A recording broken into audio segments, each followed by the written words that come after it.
Tout le monde a posé des questions. Le ministère public.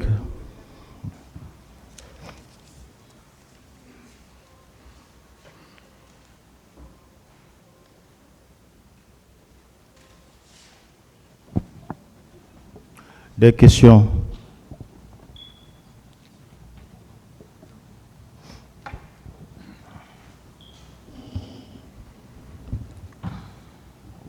Monsieur, bienvenue Lama. Président, monsieur le procureur. Est-ce qu'au cours de l'information à l'issue de laquelle vous avez bénéficié le non-lieu, est-ce qu'il a été porté à votre connaissance ou à la connaissance du pool que vous avez cité des noms au mât du Kankalea, des personnes qui devaient se rendre à Conakry pour une mission bien déterminée? Je n'ai pas compris, monsieur le procureur. Est-ce qu'au cours de l'information, Devant le pool des juges, devant le pool des juges d'instruction, au cours de laquelle, ou à l'issue de laquelle vous avez bénéficié le non-lieu, est-ce qu'il a été porté à la connaissance du pool que c'est vous qui avez lu la liste des 300 commandos qui devaient se rendre à Conakry pour une mission bien déterminée? bon, je ne sais pas. C'est pas, ils m'ont jamais posé, ils m'ont demandé seulement qu'est-ce que vous connaissez sur Kalia. J'ai expliqué. D'accord. La question, elle est précise. Hein? D'accord.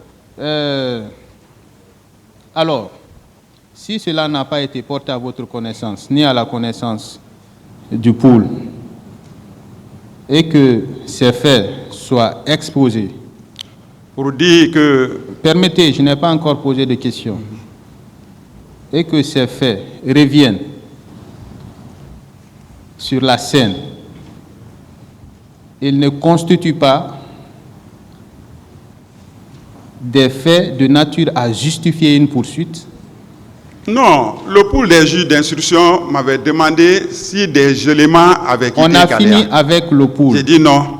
On a fini avec ça. Vous dites que cette déclaration n'a jamais été portée à votre connaissance. C'est-à-dire que l'instruction n'a pas été menée dans ce sens. Si ils avaient dit ça, qu'une liste a été citée à Kalia, ils avaient dit ça. J'ai dit non, j'ai dit aucune liste n'a été citée à Kalia ici, à ma connaissance. Alors, vous donnez une seconde réponse qui est différente de la Non, première. non, c'est la même chose. Non, vous avez dit qu'aucune question ne vous a été posée C'est la, dans même, ce sens. c'est la même chose. Je n'avais pas certainement bien compris la question. Mais c'est la même chose. Il m'avait bel et bien demandé que si les gens sont venus dicter une liste à Kalia. J'ai dit à ma connaissance non.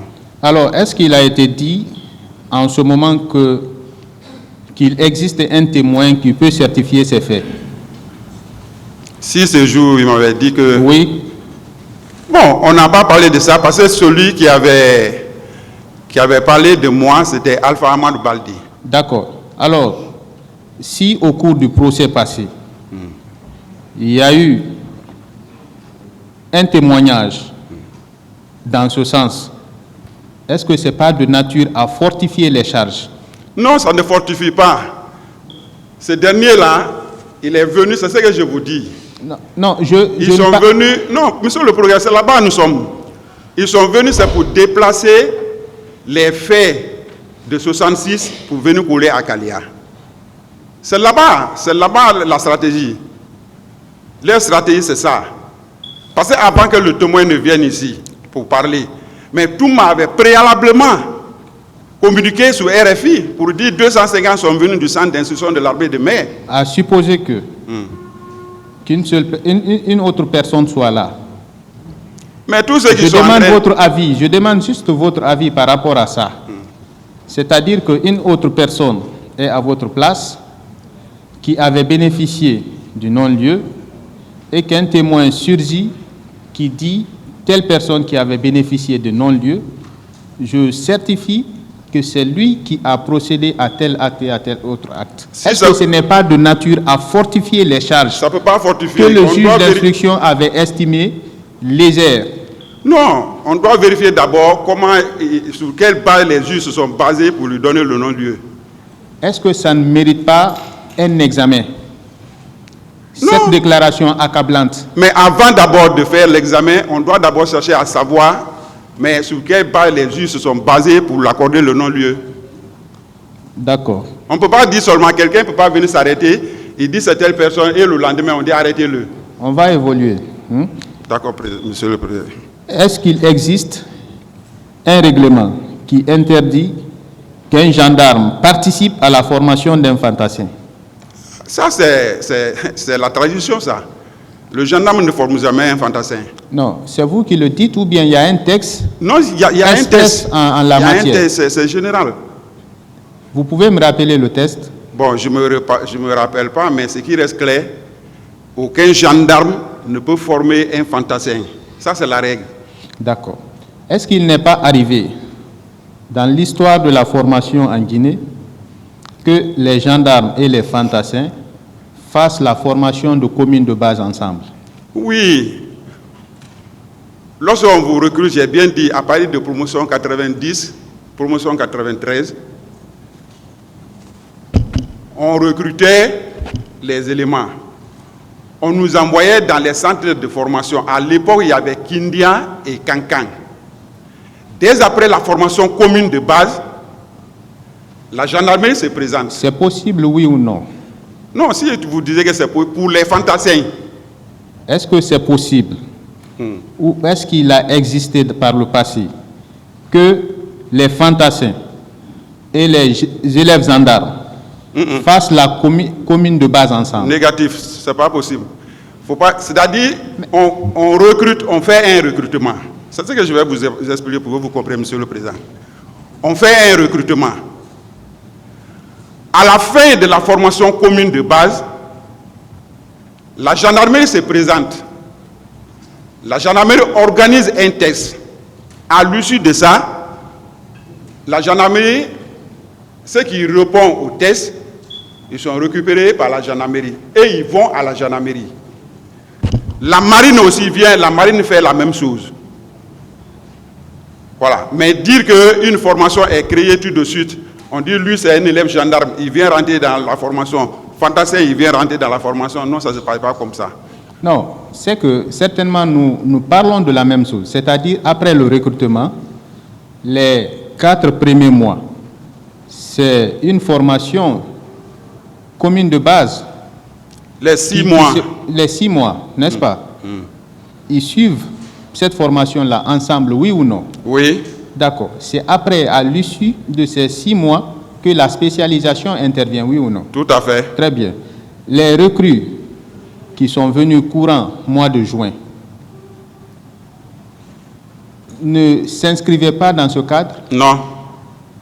Donc, ils sont venus avec une spécialisation, c'est ça? Ils sont venus avec leur encadrement. C'est eux qui connaissaient leur programme. Moi, je ne connaissais pas leur programme. D'accord.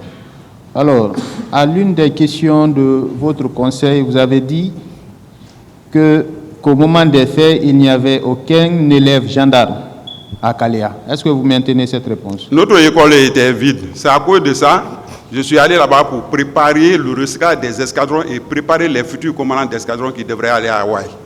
Alors, vous êtes chargé au sein de ce centre de donner des instructions, oui ou non? Négatif.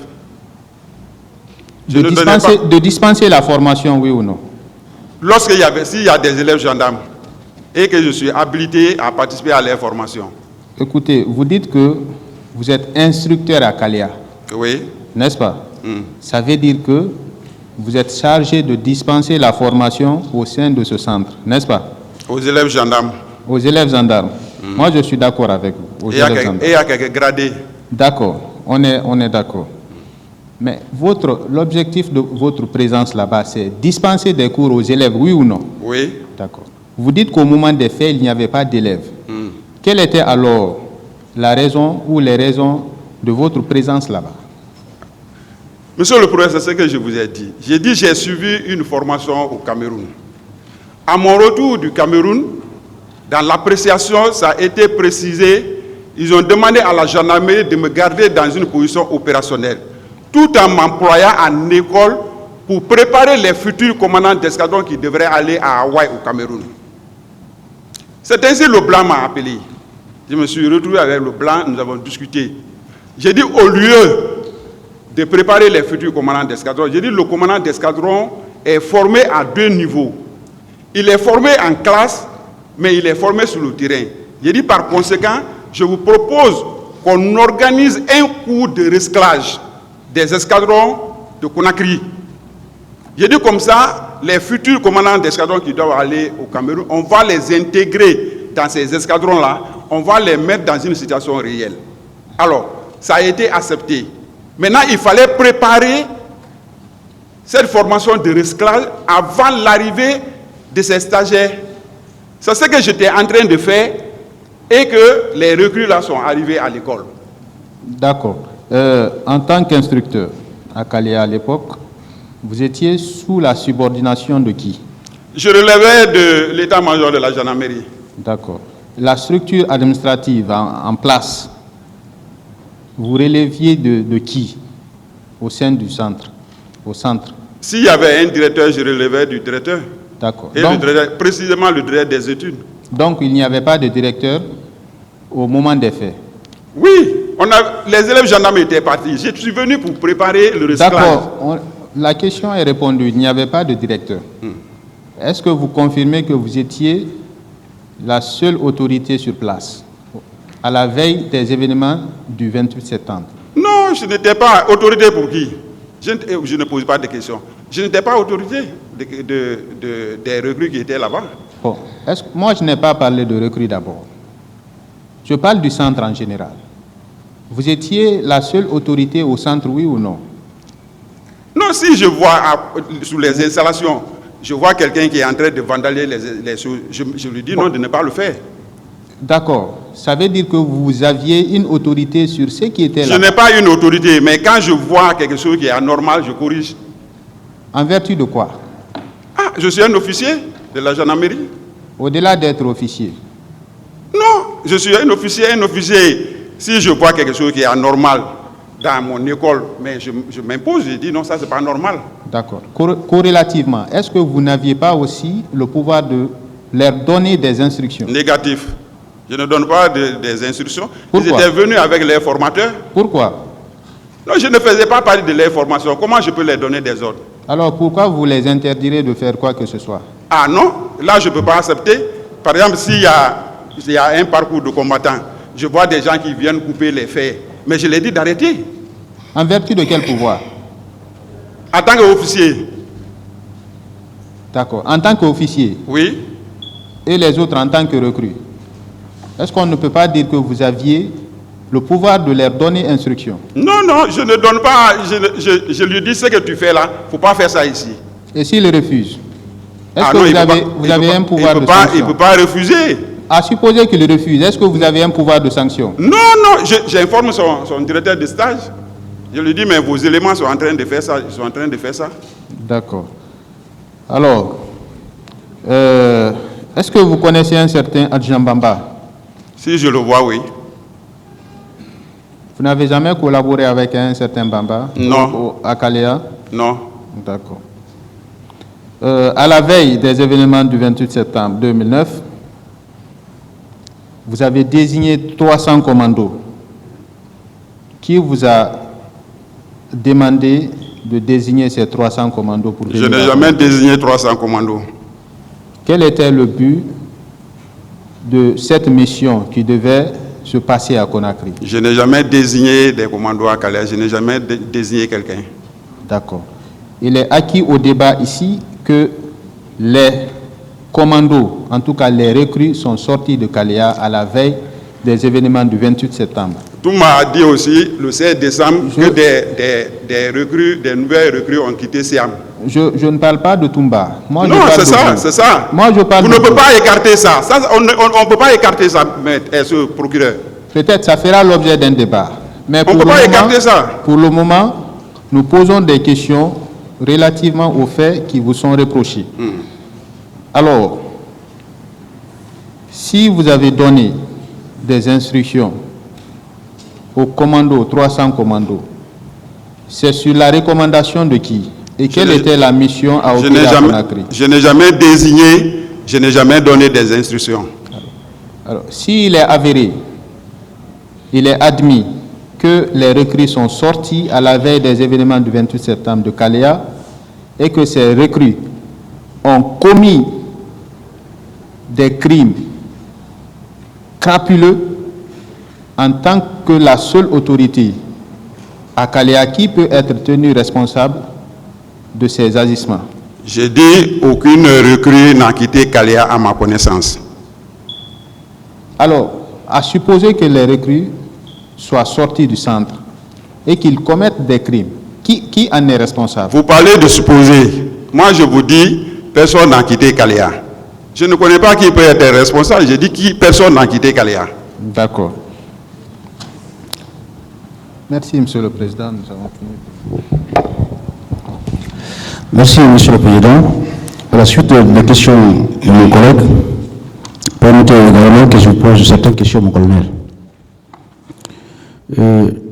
Je vous confonds à vos propres propos. À la réponse d'une des questions de mon collègue tout à l'heure, vous aviez dit, en tant qu'officier au sein du centre de formation, si vous constatez des choses anormales, vous intervenez, n'est-ce pas? Oui. Donc cela suppose que vous aviez un pouvoir d'autorité sur le personnel qui était présent au centre. C'est bien ça? Je n'ai pas compris, mais... Cela suppose que vous aviez un pouvoir d'autorité sur le personnel qui était présent sur le centre. C'est bien ça? Ça ne fonctionne pas comme ça. Lorsqu'il y a une formation, cette formation-là vient avec son encadrement. Ils étaient avec leur encadreur. Si vous aviez le pouvoir de vous opposer des choses qui ne sont pas normales, cela veut dire que vous aviez un pouvoir d'autorité sur l'ensemble des personnes qui étaient présentes, n'est-ce pas? En tant qu'officier. On est d'accord? Monsieur le Président, reprenez s'il vous plaît. Vous avez dit ici clairement que lorsque vous constatez en tant qu'officier, si vous constatez des choses anormales dans le centre, vous intervenez, n'est-ce pas? Oui. Cela suppose que vous aviez un pouvoir d'autorité sur le personnel qui était présent sur le centre. Non. Alors, si vous n'avez pas un pouvoir d'autorité sur le personnel qui était au centre, de quel droit ou de quel pouvoir aviez-vous pour s'opposer des choses qui se passaient dans le centre? Mais n'oublie pas que pour l'ouverture de cette école-là, nous avons fourni beaucoup d'efforts. On ne peut pas regarder quelqu'un qui vient pour détruire nos installations, on lui dit d'arrêter. Si je le dis ça, cela ne veut pas dire que j'ai un pouvoir sur lui. Si je vois que ce qu'il a fait, c'est grave, mais je vais voir son encadrement, j'informe son encadrement. Je suis d'accord, c'est bien ça. Donc vous aviez le pouvoir de prévenir ou d'empêcher certaines choses, n'est-ce pas? Vous avez ce pouvoir. Si je vois quelqu'un qui est en train de faire un comportement anormal dans notre école de gendarmerie, je dis à son commandant de formation, je lui dis ce que vos éléments sont en train de faire, ils doivent arrêter. On est d'accord. Ce que je veux dire clairement, que vous aviez le pouvoir de prévenir ou d'empêcher. C'est pas parce que j'ai le pouvoir. C'est bien ça. C'est pas parce que j'ai le pouvoir, mais je suis un officier, je parle. Si je vois ça, j'ai interdit. Cette qualité d'officier là, supérieur là, qui vous donne ce pouvoir d'empêcher la réalisation de certaines choses. On est d'accord? Si je vois, j'empêche. D'accord. Je continue. Vous avez dit ici que vous ne connaissez pas Mamadi Soumarou. On est d'accord? Oui. Vous maintenez ces propos? Si. Moi, je ne l'ai jamais connu. On vous a dit que Mamadi Soumarou était dans le centre au moment des faits. Vous avez dit que non. Il n'était pas présent. Si vous ne l'avez pas connu, comment savez-vous qu'il n'était pas présent au centre? Selon les informations que j'ai reçues sur lui, il n'était pas dans ce centre. Il a participé à l'opération de Koundara. Il était avec les éléments de Siam. C'est sur la route de leur retour, il a été interpellé avec un certain Moussa Keita. Mon collègue, ne le connaissant pas physiquement, il vous dit qu'il était au centre. Comment pouvez-vous être certain qu'il n'était pas au centre ce jour-là? Mais on m'a dit quelle était lui sa position. C'est pas ce qu'on m'a dit, vous-même. Non. Si vous ne l'avez pas connu, comment vous êtes sûr et certain qu'il n'était pas au centre ce jour-là? J'ai dit sa position, j'ai dit Mamadi Soumarou. Tout m'a dit qu'il n'avait pas un élément à Kalea. Il a dit qu'il n'avait pas un élément à Kalea. Ça se confirme. Le même Mamadi Soumarou dit qu'il était devant vous, présence au centre le jour où vous avez pris la liste pour appeler les personnes qui étaient venues au stade du 28 septembre. Il a dit des contre-vérités. D'accord, on le verra. Vous avez également dit, monsieur mon colonel, que vous n'étiez pas le directeur du centre. Vous n'étiez pas le directeur du centre. Je n'étais pas directeur du centre. Mais pourtant, le centre existait au moment des faits, n'est-ce pas? Je sais pas. Le centre existait au moment des faits. Le centre existait. C'était une école de formation. Pardon? Le centre, c'était une école de formation. C'est bien ça? C'était Une école de formation, c'est bien ça? C'était une école de formation, oui. Est-ce qu'il y a une De la école? gendarmerie. On vous a demandé également qui était le directeur du centre. Vous avez dit qu'il n'y avait pas de directeur. C'est bien ça? Oui, à l'époque. Comment pouvez-vous Un autre directeur n'était pas nommé. comment pouvez-vous comprendre qu'une école, même une école primaire ou maternelle, a toujours un directeur? Comment un tel centre de formation n'a pas un directeur? Comment pouvez-vous Mais- expliquer cela? La question c'est, Comment pouvez-vous expliquer qu'un tel centre de formation, aussi d'envergure, n'a pas un directeur? mais ce n'est pas moi le décideur de la gendarmerie, c'est Non, pas je vous moi demande qui à votre nomme les avis. directeurs. Comment vous expliquez cela? Non, je n'ai pas de réponse à donner à ce sujet. D'accord. Vous avez également dit, ici, au moment de la prise de pouvoir par le CNDD, vous étiez à Mamou, c'est bien ça? À l'intérieur du pays. Le CNRD, Oui. CNRD là, CNDD. CNDD. non, je n'étais pas à Mamou, j'étais à Conakry. Vous avez quelle fonction? Pendant la prise du pouvoir par le CNDD, Oui. c'est ça? C'est ça? La fonction que j'occupais, Oui. Et vous J'étais- êtes à quel service? j'étais instructeur à Kalia. C'est lorsque nous sommes venus en congé, nous sommes restés en congé, le général Lansana Conté est décédé et il y a eu la prise du pouvoir par le CNDD. Bon. Moi, si j'avais bien compris votre propos, vous avez dit que vous étiez à l'intérieur du pays au moment de la prise de pouvoir. Non, non. J'ai dit, j'étais à Mamou lorsque le CNRD a pris le pouvoir. C'est dans ça, de Mamou, j'ai été nommé commandant de la région spéciale gendarmerie ville de Conakry. C'est là-bas que je suis venu ici. De par quel acte vous avez été nommé? Par décret ou par arrêté? J'ai été nommé par décret De qui? à l'époque colonel Mamadi Doumbouya. D'accord. Et vous avez dit que vous n'êtes pas proche du capitaine Moussa Dadis Camara. Je n'étais pas proche de lui. Monsieur le procureur, faites l'effort, moi-même j'ai du mal à vous comprendre. Faites l'effort de bien prononcer les mots. Vous aviez dit que vous n'étiez pas proche du capitaine Moussa Dadis Camara, c'est bien ça? Je n'ai jamais été proche du capitaine Moussa Dadis Camara. Alors, pendant son règne ou pendant son pouvoir, n'avez-vous pas bénéficié d'un quelconque acte de promotion? Non. Non. Et si des témoignages viennent après, prouvant que vous vous êtes rendu à plusieurs reprises au camp Alphaya Diallo, quelle sera votre position? Non, monsieur le procureur, je n'étais pas proche du président Moussa Dadis Camara. D'accord. Non. À l'insu aussi à la suite de vos propos ici, vous aviez déclaré quelque chose qui était passé inaperçu, disant que, parlant de ce général Sekouba Konaté, disant que s'il a laissé le pouvoir, c'est parce qu'il n'avait pas le choix. Ce n'est pas au nom de la démocratie. Qu'est-ce que vous avez voulu dire? Voilà. Mais c'est ça, c'est ce qui se confirme. Sinon, un procès comme ça, les infractions qui ont été commises, qu'on est en train de reprocher aux forces de défense et de sécurité. Mais il était le ministre de la Défense. Ce débat-là, il doit être là. Lorsque le président passe, le président s'explique. Les chefs d'état-major passent, ils s'expliquent. Mais pourquoi on ne fait pas passer le ministre de la Défense? Il doit passer. Ce qui explique que, en disant qu'il n'a pas voulu laisser le pouvoir pour la démocratie, Oui, mais c'est ça. Il a négocié, non seulement il a négocié pour ne pas comparaître. Monsieur le procureur, quel est l'intérêt de cette question? parce que, Monsieur le Président, avec votre permission, il a toujours rejeté la responsabilité sur quelqu'un d'autre, non pas sur lui. C'est C'est pas la pourquoi je voulais réponse que poser cette je question. jette. C'est des faits que j'explique. Mais est-ce que les questions que vous posez là ont un lien direct avec les faits poursuivis? Bien entendu, Monsieur le Président. Lui-même, je le confonds dans ses propres propos. Passez la question, s'il vous plaît. D'accord. Je continue. Vous avez également dit que vous ne connaissez pas Alpha Omar Baldé. Je ne connais pas. Alpha Omar Baldé. Alpha Omar Baldé, non. D'accord. Mais pourtant, vous avez affirmé que tous les deux témoins étaient proches de Aboukatoum Madiakité. Oui, mais dans leur explication, c'est clairement ressorti. Tout m'a dit que c'est lui qui l'a recruté en 2008 pour l'envoyer à la gendarmerie. En 2009, c'est lui qui l'a recruté pour l'envoyer au régiment commando en tant qu'aide du camp du président. Est-ce qu'il y avait eu des antécédents entre vous et ces témoins, Alpha Omar Baldé et Mamadi Soumaoro? Est-ce qu'il y avait eu des antécédents entre vous? Moi, je ne les connais pas. Il n'y a pas de choses entre nous. Alors, pourquoi? Et pour quel besoin?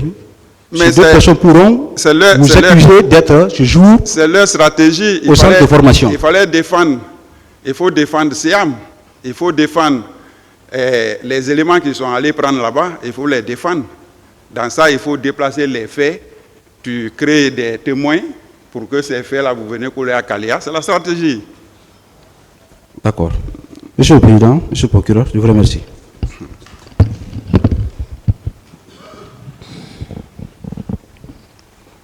Merci, Monsieur le Président. Honorable assesseur, nous allons continuer notre questionnaire. Monsieur, bienvenue. Président, Monsieur le Procureur. Je vais donner lecture d'un document et avoir votre réaction. À la date du 15 novembre 2022, notre parquet a adressé un courrier au directeur du centre de Kalia.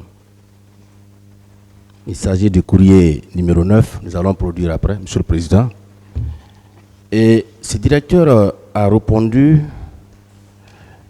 il a dit ceci, c'était pour que nous sachions quelles étaient vos fonctions au niveau de ce centre-là, et le 28 septembre plus précisément.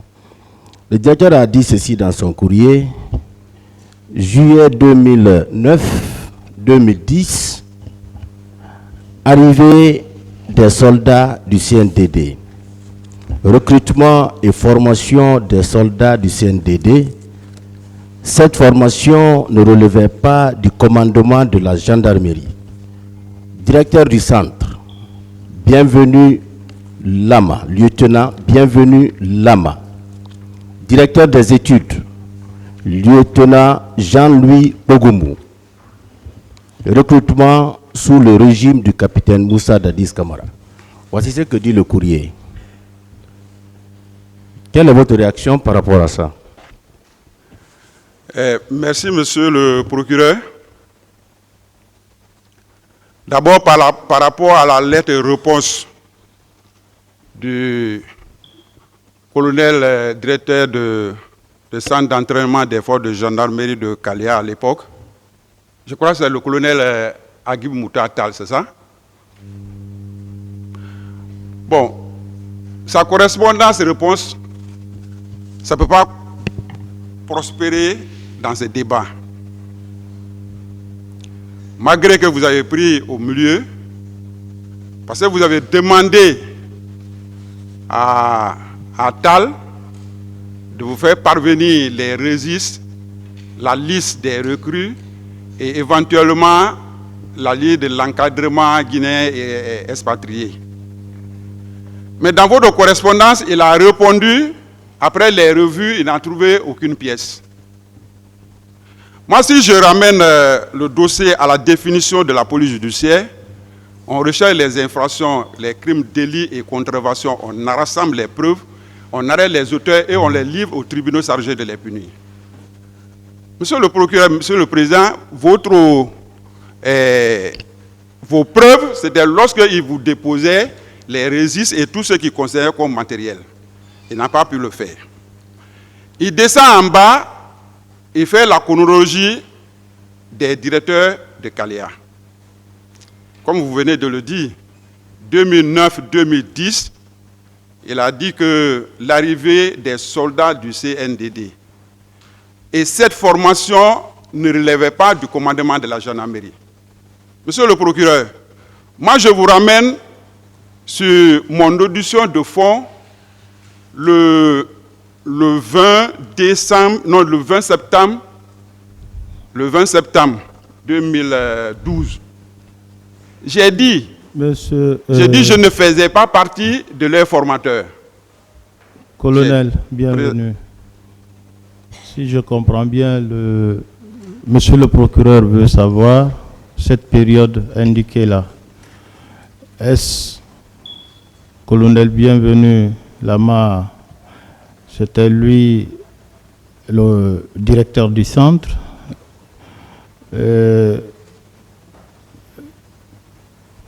Lieutenant Pogomou était-il son adjoint?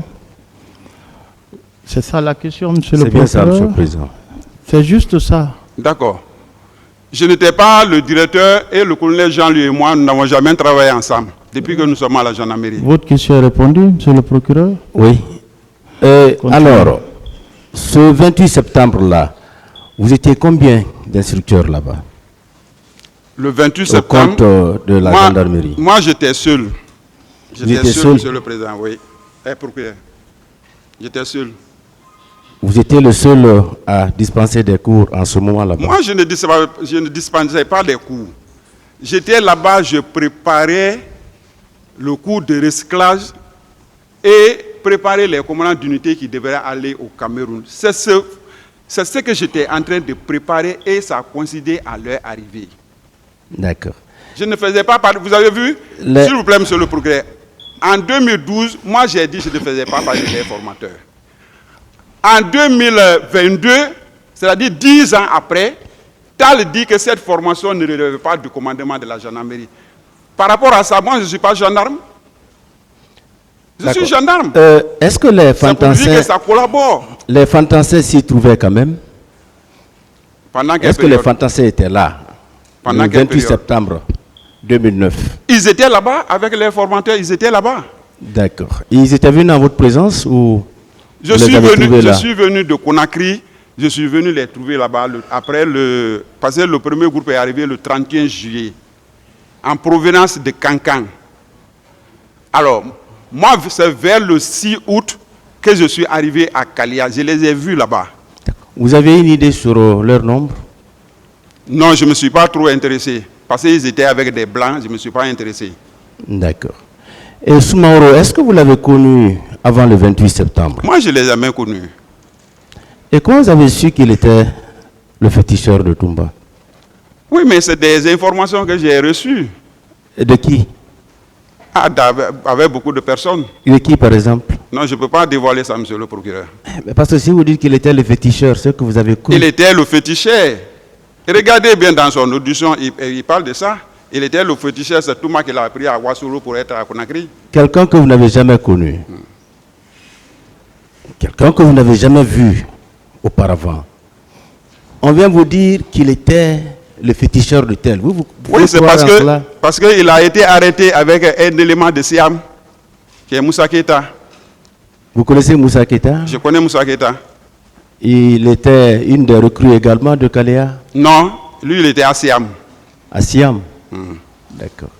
Il fait partie, son nom fait partie parmi les 26 éléments que tout m'a désigné, Siam pour le régiment commando. C'est Moussa Keita qui vous a parlé de Soumaoro? C'est pas Moussa Keita. C'est qui? C'est une autre personne dont j'oublie son nom. D'accord.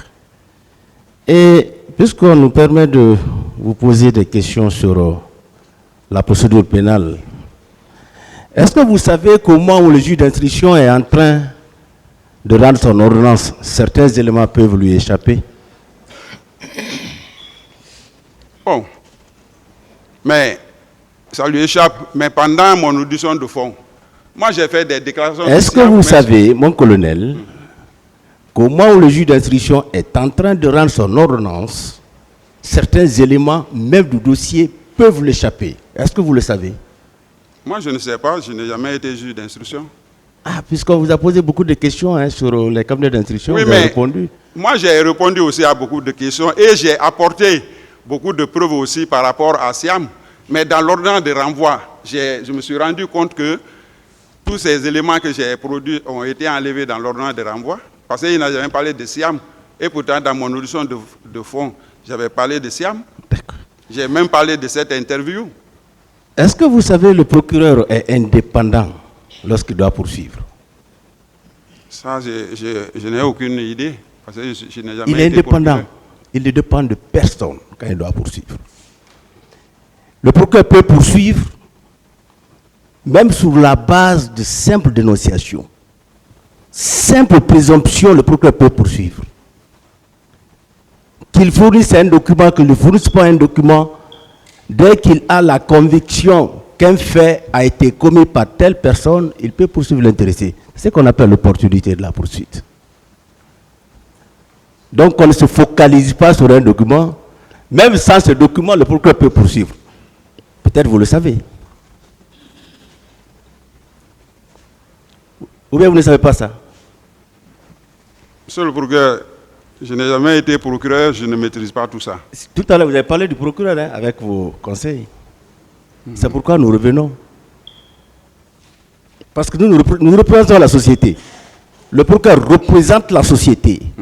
Lorsque des faits sont portés à sa connaissance, il peut poursuivre. Ce n'est pas le procureur qui vous a envoyé en prison. Hein. Non, non. C'est le juge d'instruction qui vous a envoyé en prison parce que des éléments à sa disposition lui permettaient de faire cela. Merci pour le moment, Monsieur le Président. La partie civile.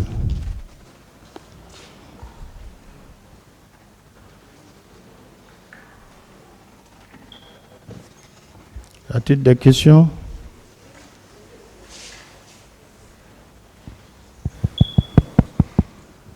Merci, Monsieur le Président. Honorable assesseur. Le micro, on ne vous entend pas.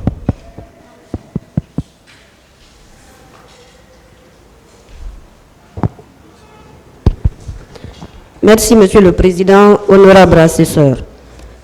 Monsieur Lama, Président, de vos déclarations depuis l'entame de cette procédure, vous aviez, en tout cas vous m'avez beaucoup enseigné en disant que vous êtes un officier de la gendarmerie. Est-ce on peut s'en tenir à ça? oui, maître. D'accord. Et que votre présence au centre de formation de Kaléa, comme l'ont fait savoir tout à l'heure certains de vos conseils, par rapport à cette décision, vous avez été désigné comme instructeur, mais également encadreur au centre de formation de Kaléa. Est-ce vrai? Oui, maître. Donc, vous aviez les deux rôles à jouer au sein de ce centre? Non. Il y a instructeur à part, il y a encadreur à part. C'est les galons qui diffèrent. Les officiers, ils sont tous des instructeurs. D'accord. Maintenant, à partir des sous-officiers, adjudants, adjudants-chefs, ça descend, eux, c'est l'encadrement. D'accord. Mais dans ce document, il n'y a pas de spécificité. On dit que les noms et les prénoms qui suivent sont désignés comme instituteurs et encadreurs. Et encadreur. Oui. Ça veut dire qu'il y a deux. Pardon? J'ai dit il y a deux. Il y a deux groupes. Oui. Il y a instructeur et il y a encadrement.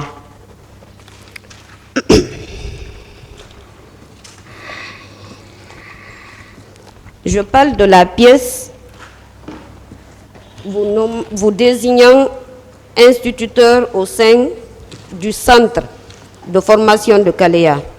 Si j'ai bonne souvenance, il est dit dans cette pièce-là, article 1er, c'est la décision numéro 156.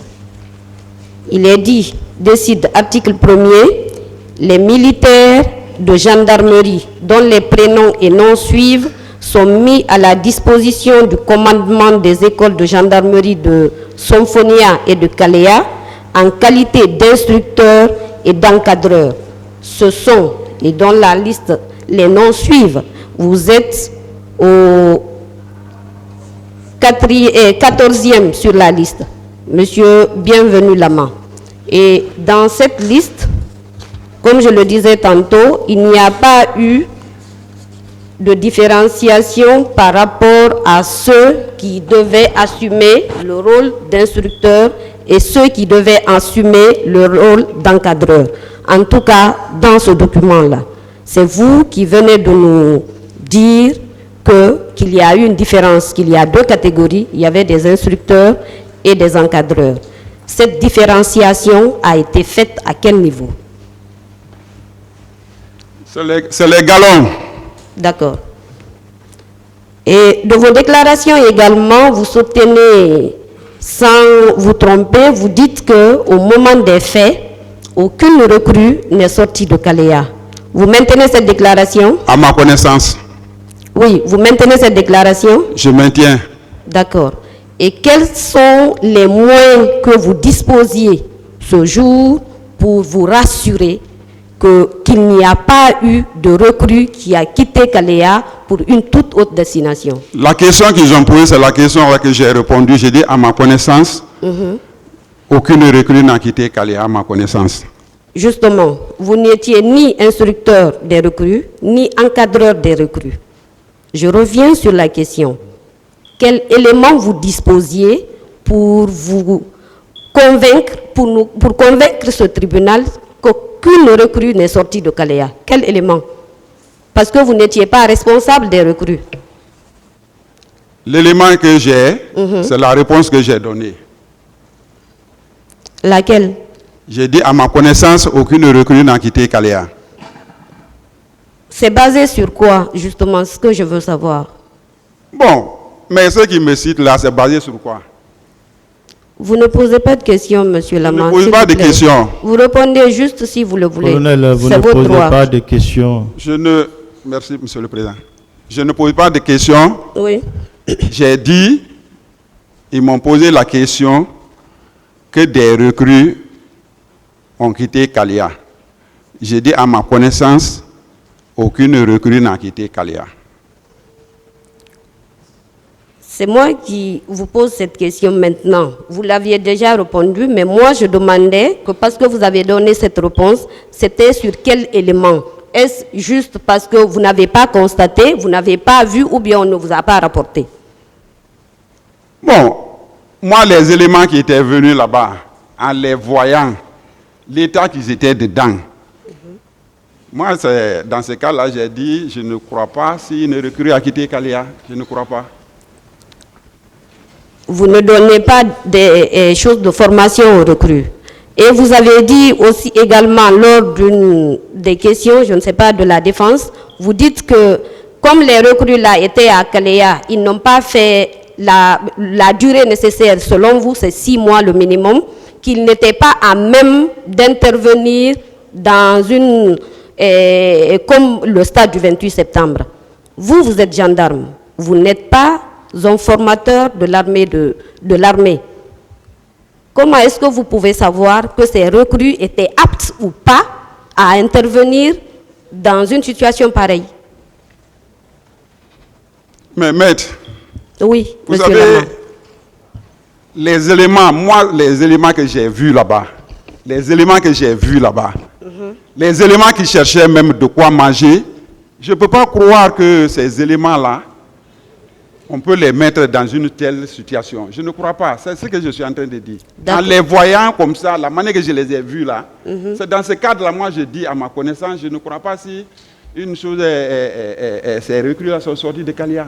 D'accord. Vous dites qu'ils avaient du mal même à trouver à manger. Est-ce que ce n'est que ça ou bien c'était parce qu'ils n'avaient pas suivi la formation requise? Mais à l'époque là, aucune formation d'ailleurs n'avait commencé.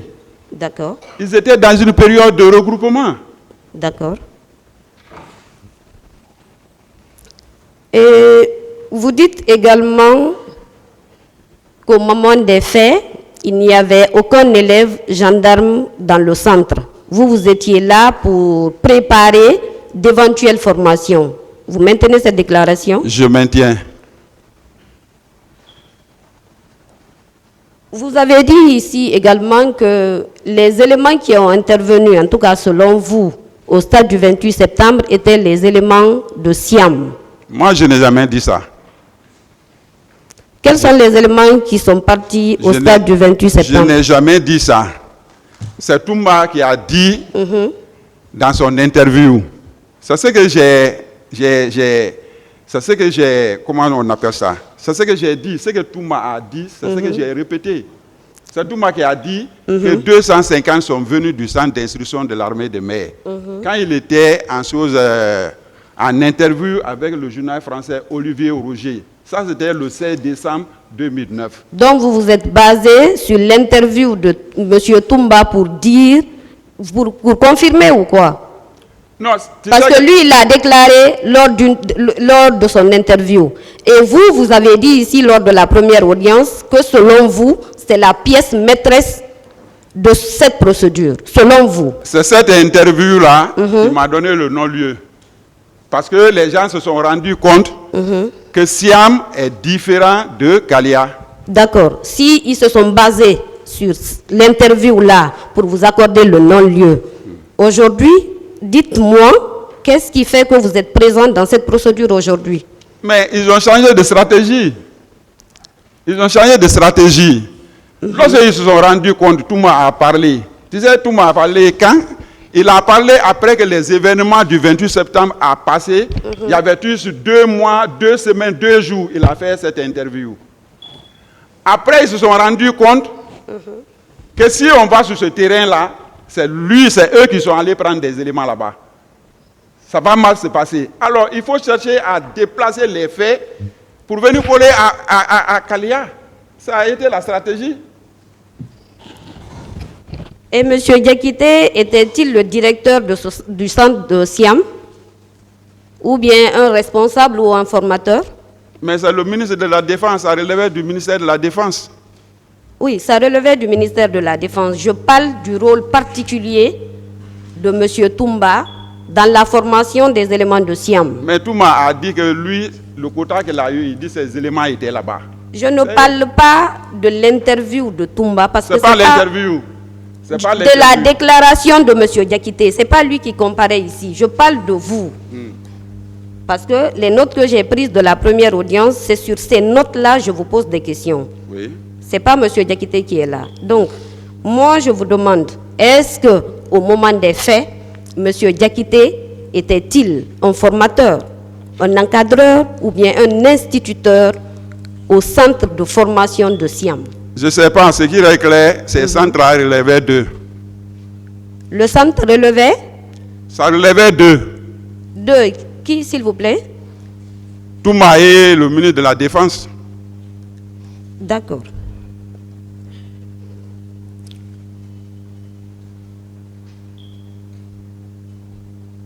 Et vous avez également soutenu que pendant les événements du 28 septembre, vous n'étiez qu'un instituteur au centre de formation de Kaléa, n'est-ce pas?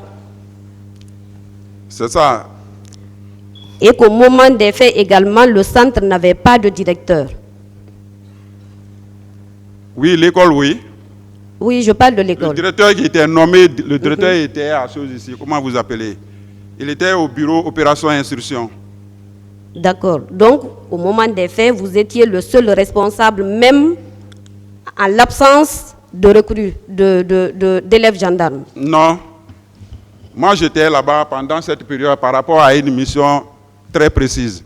Oui, je parle de ça, justement, M. Lama. Pendant cette période, il n'y avait pas d'élèves gendarmes. Il n'y avait personne au compte de la gendarmerie. Vous étiez la seule personnalité présente dans le centre. N'est-ce pas? Oui.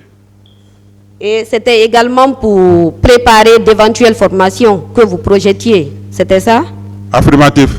D'accord. Et vous avez également déclaré ici tout à l'heure que si par extraordinaire vous surprenez une recrue en train de commettre des impairs, vous, en tant qu'officier, vous avez le droit de l'interpeller. S'il n'obéit pas, vous pouvez informer ses formateurs.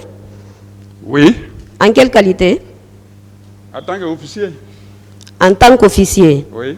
Et vous avez également soutenu que vous, de la gendarmerie, vous ne pouviez pas donner de formation, ni vous n'avez aucun pouvoir sur les recrues de l'armée.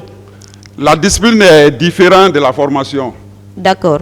Si c'est des éléments, si vous trouvez dans un centre de formation des éléments qui sont en train de mal se comporter, par exemple, ils sont en train de détériorer les matériels, nous avons le plein droit de leur dire de ne pas faire ça. D'accord. Ça, c'est différent de leur formation avec leur commandant de formation. D'accord. Donc, vous agissiez en qualité d'officier supérieur de la gendarmerie pour protéger les locaux ou devant abriter les éventuels bénéficiaires de la formation que vous projetiez. C'est ça? D'accord. Monsieur Lama, si il est prouvé devant ce tribunal qu'il y a eu des éléments de Kalea qui ont intervenu au stade du 28 septembre, quelle serait votre appréciation? S'il est prouvé, je ne dis pas que c'est ce qui est, s'il est prouvé qu'il y a eu des éléments de Kalea qui ont intervenu au stade du 28 septembre, le même jour, quelle serait, votre appréciation?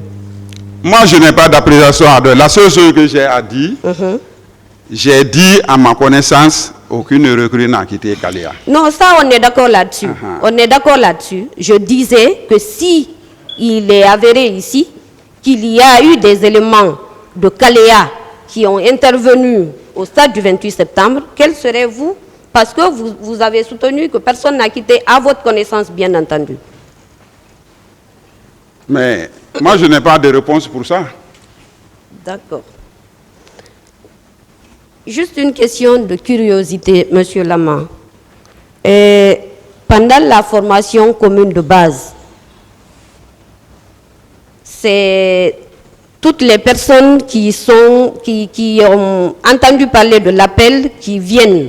Et vous avez également dit qu'après cette commune de base, la gendarmerie peut venir recruter, les autres corps de l'armée peuvent venir recruter. Est-ce que vous maintenez cette déclaration? Je maintiens. Et toutes les personnes qui viennent à Kalea, est-ce qu'ils viennent déjà, elles ont acquis la spécialité ou bien c'est là-bas la commune de base se fait? Non, ce que je suis en train de parler, on ne se comprend pas. Non, ça c'est une nouvelle question. Non, Maître, on ne se comprend pas. Quand vous posez des questions, s'il vous plaît, colonel, quand vous posez des questions, laissez le temps à l'accusé de répondre aux questions. Non, je voulais juste préciser. C'était tout. Il était en train de répondre à la question posée. Donnez-lui le temps. Colonel, allez-y. Monsieur le Président, avec votre permission, si elle peut reposer la question. C'est pourquoi j'ai reposé. Je disais que est-ce qu'il peut y avoir des personnes qui viennent au centre de formation de Kalea pour une commune de base, la formation commune de base? Non. Ou bien ils viennent déjà avec des spécialisations? Non, ça dépend. À l'ouverture de Kalea, nous sommes partis là-bas avec des élèves gendarmes. C'est d'ailleurs à cause de ces élèves gendarmes-là, il y a eu l'ouverture de Kalea. Les gendarmes étaient chargés de leur donner la formation commune de base et la formation professionnelle. Maintenant, le recrutement qui a eu lieu, donc nous sommes en train de parler, moi je ne connaissais pas les couloirs, ceux qui étaient arrêtés. Est-ce que ces éléments sont venus pour qu'ils soient formés, après on va les répartir, ou bien comment? Moi je ne savais pas, je ne savais pas ça. Mais, si vous prenez la promotion 90, la promotion 93, nous avons effectué notre formation commune de base à Kindia et à Kankan. Ça, c'est les centres d'instruction de l'armée de terre. Après la formation commune de base, c'est là-bas que la gendarmerie est venue. La gendarmerie est venue, il a organisé son test. Ceux qui ont répondu, ils sont allés à la gendarmerie. Alors maintenant, en ce qui concerne spécifiquement la situation de Kalea, les gens venaient là-bas. Je ne savais pas si les gens venaient là-bas pour formation A, pour formation B. Moi, je ne sais pas. Ma question, je crois qu'on ne s'était pas compris. Je dis, est-ce que dans l'histoire de Kalea, est-ce qu'il y a eu des personnes qui sont venues pour une formation commune de base? C'était ça ma question. Je sais qu'antérieurement, il y a eu des recrutements ailleurs et qu'il y a eu des formations communes de base dans d'autres centres. Je parle du cas spécifique de Kalea. Est-ce qu'il y a eu, à votre connaissance bien entendu, des formations communes de base à Kalea? Je ne peux pas répondre à ça. Ceux qui étaient partis là, moi je ne connaissais pas les formations. Merci, Monsieur Lama.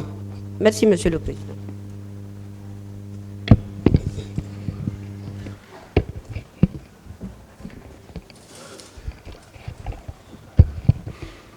Merci, Monsieur le Président. Honorable membre de la Cour.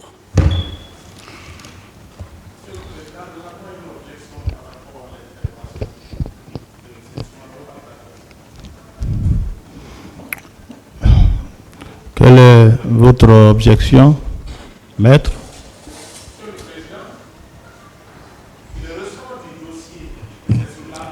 Prenez le micro.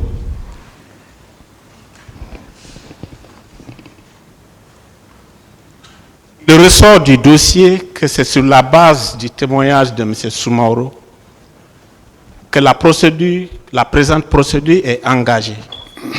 En qualité de témoins ayant acquis l'anonymat. Il ressort également du dossier que le parquet a fourni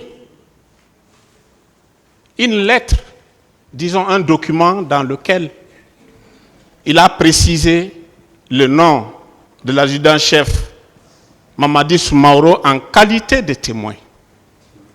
Alors, dans la même procédure que M. Mamadi Soumaoro se constitue partie civile, j'avais déjà commencé à parler de cette constitution, vous m'avez dit que le moment n'était pas encore arrivé, et qu'en ce moment-là, pendant qu'on y est, qu'il change de qualité ou qu'il ait cette fois-ci deux qualités, qu'il ait la qualité de témoin et la qualité de partie civile, il s'agit d'une démarche confuse et juridiquement inacceptable, Monsieur le Président. Soit il est témoin ou alors il est partie civile. Il faudrait que cette question, Monsieur le Président, soit clarifiée. Ce n'est pas possible. C'est pourquoi, Monsieur le Président, à cette phase, nous ne sommes pas disposés à admettre qu'un avocat puisse prendre la parole pour le bénéfice de M. Mamadi Soumaoro. Nous sommes en train de parler de ce qui s'est passé au stade du 28 septembre. Des crimes qui ont été commis, pour lesquels colonel Bienvenu Lama est cité en qualité de complice, Monsieur le Président. Que ce même Soumaoro ait aujourd'hui la casquette de partie civile, comme celles qui sont de l'autre côté, Monsieur le Président, cela relève d'un imbroglio judiciaire. Et c'est juridiquement inacceptable. C'est pourquoi nous nous opposons à ce que le confrère qui s'apprête à prendre la parole, lequel a déposé sa lettre de constitution et en même temps a annoncé la constitution de partie civile de M. Mamadi Soumaoro, ne peut intervenir. Je vous remercie.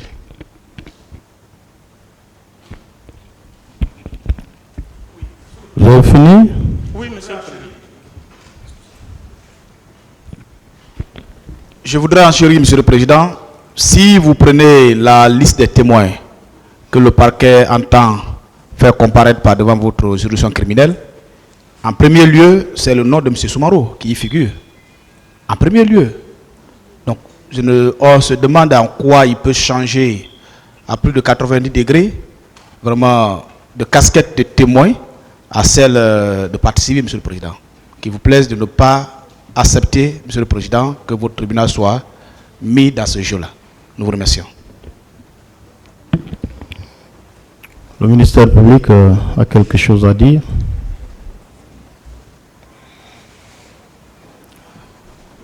Le micro, s'il vous plaît.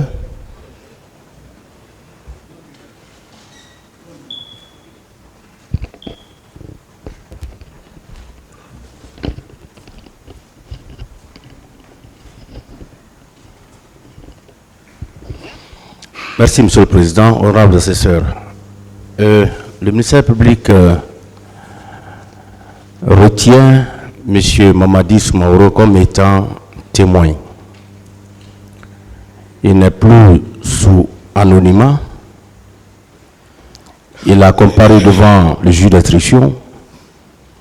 Il a déposé devant ce juge d'instruction.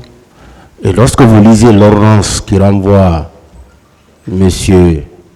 Bienvenu Lama devant votre tribunal, vous remarquerez que l'ordonnance a bel et bien parlé de lui en tant que témoin. C'est pour cette raison, la liste que nous avons eu à déposer, on l'a retenu comme étant témoin. Nous maintenons cette position, Monsieur le Président. Nous ne savons pas pour quelle raison il a changé de statut, mais cette question, Monsieur le Président, il vous appartient d'apprécier. Mais ce qui reste clair, nous, en tant que représentants du ministère public, nous retenons que M. Mamadi Soumaoro va être cité devant votre tribunal en qualité de témoin. Je vous remercie. La partie civile sur cette question.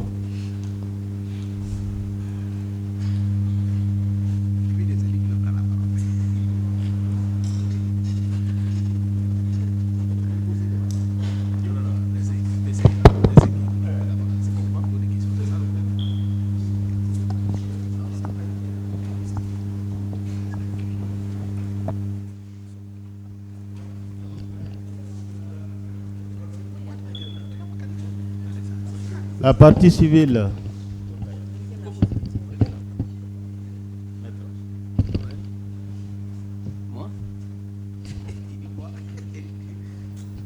Voilà. Monsieur le Président. Monsieur le Président, c'est la question que vous avez. Il ne peut pas encore prendre la parole en qualité de partie civile. C'est de ça que nous discutons. S'il vous plaît, maître, s'il vous plaît.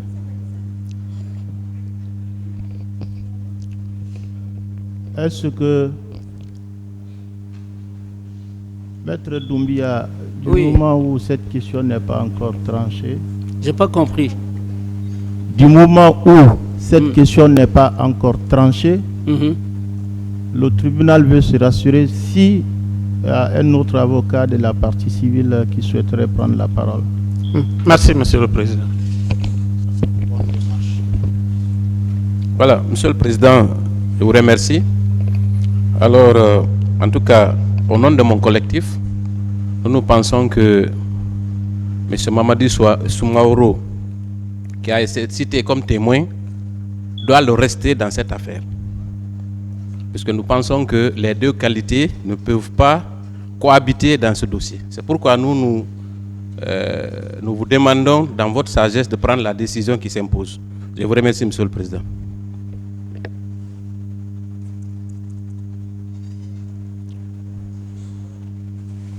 C'est bon?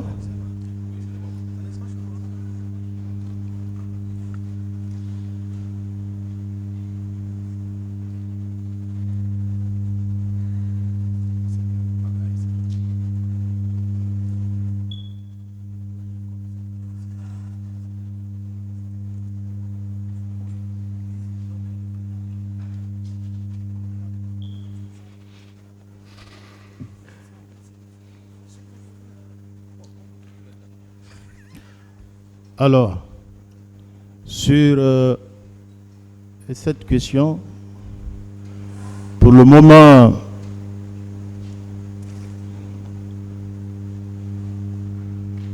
le nommé Mamadi Soumaoro ne peut déposer ici qu'en qualité de témoin pour le moment, je dis bien, pour le moment. Et par voie de conséquence, le conseil qui s'est constitué pour soigner ses intérêts civils, doit se réserver de poser toute question. Voilà, donc les débats continuent. Merci, Monsieur le Président, pour cette sage décision. Vous avez fini de poser vos questions, la partie civile? Monsieur le Président, la partie civile continue son questionnaire. Mon colonel, Président Maître, vous insistez toujours que le 28 septembre, disons le 27 septembre 2009, aucune recrue du centre de formation de Kalea n'est sortie de ce centre pour venir à Conakry afin de participer au massacre du 28 septembre. Maître, j'ai beaucoup répondu à cette question. D'accord. Vous avez connu la recrue qui s'appelle Djibril Keïta? Si je le vois. Djibril Keïta. Si je le vois. D'accord. Permettez-moi, Monsieur le Président, de lire le PV de déposition des témoins. Il s'agit de la pièce D20Y. Djibril Keïta dit Oustaz. Je vais lire tout simplement la page 3. Paragraphe 3, 4 et 5. Il précise, le 27 septembre 2009, aux environs de 18 heures, certains de nos amis ont été désignés pour sortir du camp. Je ne connaissais pas la destination de ces recrues sortis du camp et 3 à 4 camions militaires étaient mobilisés pour les transporter. C'est à leur retour le 29 septembre matin que j'ai su qu'ils étaient déployés pour le maintien d'ordre au stade du 28 septembre. Je précise que tous les soldats n'ont pas été déployés pour ce maintien d'ordre à cause du nombre hautement élevé de soldats qui se trouvaient au camp Kalea. À leur retour, c'est là où, entre amis, on apprenait qu'ils étaient au stade et il y avait beaucoup de blessés parmi nos amis sortis pour le maintien d'ordre que j'ai eu à constater. Un ami du nom de Inapogui, qui était recrue de l'époque comme moi, m'avait laissé entendre qu'à l'époque au camp Alpha Yaya, on pouvait trouver des téléphones de luxe en vente à des prix nettement inférieurs comme 20 000 et que même les ordinateurs y étaient à flot. Il m'a précisé que notre ancien coin, qui s'appelait Foyer au camp Alpha Yaya, où nous dansions, que ces biens s'y trouvaient. Qu'en pensez-vous de ce témoignage, mon colonel? C'est des contre-vérités. C'est des contre-vérités? Affirmative, maître. D'accord. Je viens au niveau du témoignage de M. Alpha Amadou Baldé, gendarme, garde rapproché du capitaine Moussa Dadis Camara à l'époque, président de la transition, qui affirme dans son PV d'interrogatoire du 2 novembre 2010, citation, « Quand j'ai pris le service le 30 septembre 2009, j'ai trouvé en face de notre bureau un groupe de jeunes recrues venus du centre de formation de Kalea, Forêt-Caria. Parmi eux, il y avait certains qui avaient des blessures aux pieds. Ces jeunes étaient encadrés par un certain adjudant Bamba. Qu'en pensez-vous de ce témoignage également, mon colonel? C'est après cette déclaration que lui et moi, nous sommes allés devant le doyen des juges d'instruction, le pool des juges d'instruction, et que j'ai bénéficié le non-lieu juste à la Cour suprême. Et je vais vous Colonel, parlez dans le micro, s'il vous plaît. Je vais aussi vous préciser quelque chose. Moi, je vous ai dit qu'ils sont dans une dynamique. Après sa déclaration, Alpha Amadou Baldé n'a jamais accepté la confrontation entre lui et moi. Le pool des juges d'instruction ont programmé et ils ont tous refusé de participer à la confrontation. Et ce que vous venez de lire là, il dit le 30 septembre, lorsqu'il est arrivé, il a trouvé des jeunes recrues blessés devant leur bureau. Le bureau là est occupé par qui et qui? C'était occupé par Marcel et par Toumba. Et les éléments qu'ils ont pris à Siam, les 26 personnes là, ce n'est pas les jeunes frères qui sont dedans. Si vous prenez Alpha Amadou Baldé que vous parlez, le nommé Terno Ouri, je crois que Terno quelque chose, Terno Baldé, qui est sur cette liste, parmi la liste des 26 éléments, mais il est le jeune frère de Alpha Amadou Baldé. Ils sont dans la diversion, ils sont dans les mensonges. Ils ne veulent pas que les frères, les 26 éléments là soient arrêtés. Il faut déplacer les faits, tu viens coller à Kaléa. C'est ça la stratégie. D'accord.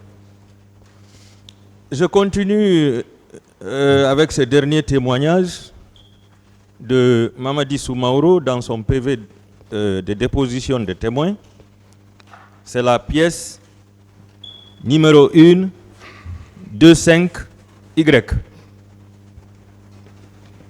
Il précise: je suis informé du cas de recrue de Kaléa en 2009 dont je faisais partie.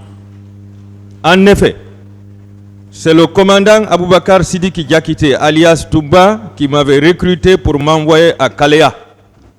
C'était en 2009. Lorsque nous avions tous été regroupés au kilomètre 66 avant d'être envoyés à Kaléa, nous étions environ 11 000 personnes. Nous avions été répartis en deux groupes, les commandos et les fantassins, 7 000 à 8 000 personnes. Tous les commandos étaient guerriers. Je m'excuse, hein, c'est ce qui ressort du PV. À cause de ma taille et de ma corpulence, j'ai été ajouté au commando malgré que je n'étais pas de la même ethnie. Nous étions environ 2000 commandos. L'objectif visé était que nous venions relever toute l'équipe de la garde présidentielle après la formation. En septembre 2009, on venait sélectionner parmi nous 300 personnes en nous disant qu'elles allaient en mission. C'est Zach Maoumi qui était à la tête des gens qui venaient prendre nos coéquipiers au camp Kaléa. Je m'arrête là, mon colonel. Alors, lui aussi, il confirme également que 300 recrues ont été sélectionnés devant lui, embarqués en direction de Conakry.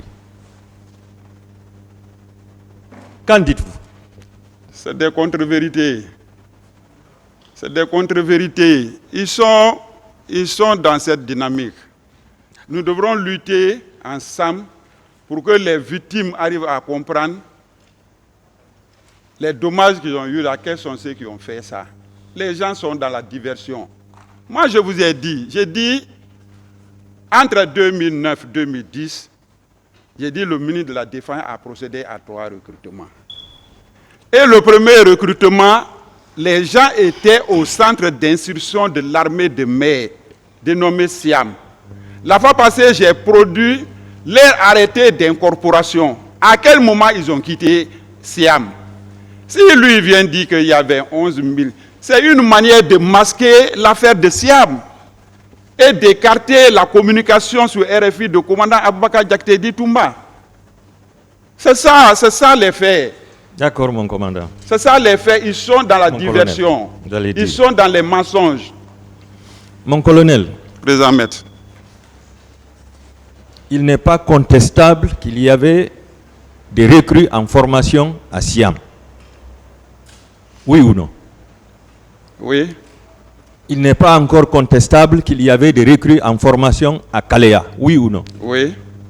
Alors, je veux savoir, est-ce que la formation de communes de base ressemble à ce qu'on appelle le tronc commun à l'université?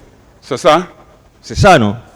Alors, ça veut dire que c'est après la commune de base qu'il y a des spécialisations. Oui. Après les évaluations. Certainement, oui ou non? Oui. D'accord. Alors, vous niez avoir été directeur. Je vous le concède. Mais est-ce que vous savez, en tant qu'instructeur, vous étiez plus proche des recrues, des élèves en formation que le directeur? Non. Il y a la différence entre recrues et élèves gendarmes. Moi, j'ai participé à la formation des élèves gendarmes. Les recrues de 2009, moi, je n'ai pas participé à les formations.